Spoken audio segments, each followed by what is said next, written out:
ଓଡ଼ିଶାର number one DJ SM audio. ଭାଇମାନେ ଆପଣମାନେ ମୋତେ ଗୋଟେ କଥା କୁହନ୍ତୁ, ଯଦି ସତରେ ଆପଣ SM ଅଡ଼ିଓକୁ ଭଲ ପାଉଛନ୍ତି ତାହେଲେ ମୋତେ କମେଣ୍ଟ ବକ୍ସରେ କୁହନ୍ତୁ ଯେ SM ଅଡ଼ିଓ କେଉଁ ଡିଷ୍ଟ୍ରିକ୍ଟର। ଦେଖିବା ସତରେ କେତେଜଣ SM ଅଡ଼ିଓ ଡିଜେ ସାଉଣ୍ଡକୁ ଭଲ ପାଉଛନ୍ତି। ଆଉ ଗୋଟେ କଥା ଯେ SM ଅଡ଼ିଓର ଯିଏ ଅପରେଟିଂ କରୁଛନ୍ତି ଯେଉଁ ଭାଇ ଏବେ ଅଛନ୍ତି ବର୍ତ୍ତମାନ, ତାଙ୍କ ନାଁ କ'ଣ? ଯଦି ଆପଣ ସତରେ SM ଅଡ଼ିଓକୁ ଭଲ ପାଉଛନ୍ତି ତାହେଲେ ଆପଣ ନିଶ୍ଚୟ କହିପାରିବେ ଯେ SM ଅଡ଼ିଓର ଅପରେଟିଂର ନାଁ କ'ଣ।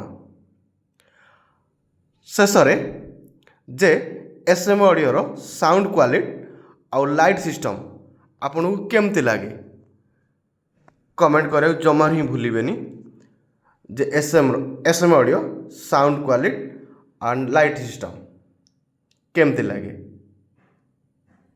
ଭଲ ଲାଗେ ନା ଆପଣଙ୍କୁ ଖରାପ ଲାଗେ? ଯଦି ଭଲ ଲାଗେ ତାହେଲେ ଗୋଟେ ଲାଇକ୍ କରିବେ, କମେଣ୍ଟ କରିବେ ଆଣ୍ଡ ଦେନ୍ ସେୟାର କରିଦେବେ। ଆଉ ସତରେ ଯଦି ଆପଣ SM ଅଡ଼ିଓକୁ ଭଲ ପାଉଛନ୍ତି ତାହେଲେ ବହୁ ମାତ୍ରାରେ ସେୟାର କରନ୍ତୁ। SM ଅଡ଼ିଓ ଏଇଟା ଆପଣ ଯେଉଁ ଦେଖୁଛନ୍ତି ଏ ଭିଡ଼ିଓଟି, ଏଇଟା ଥିଲା ଆମର ଗୋବିନ୍ଦପୁର କଟକ ଦୁର୍ଗା ପୂଜା ଭସାଣ। କୁହନ୍ତୁ କିଏ ୱିନର ହେଇଥିଲା?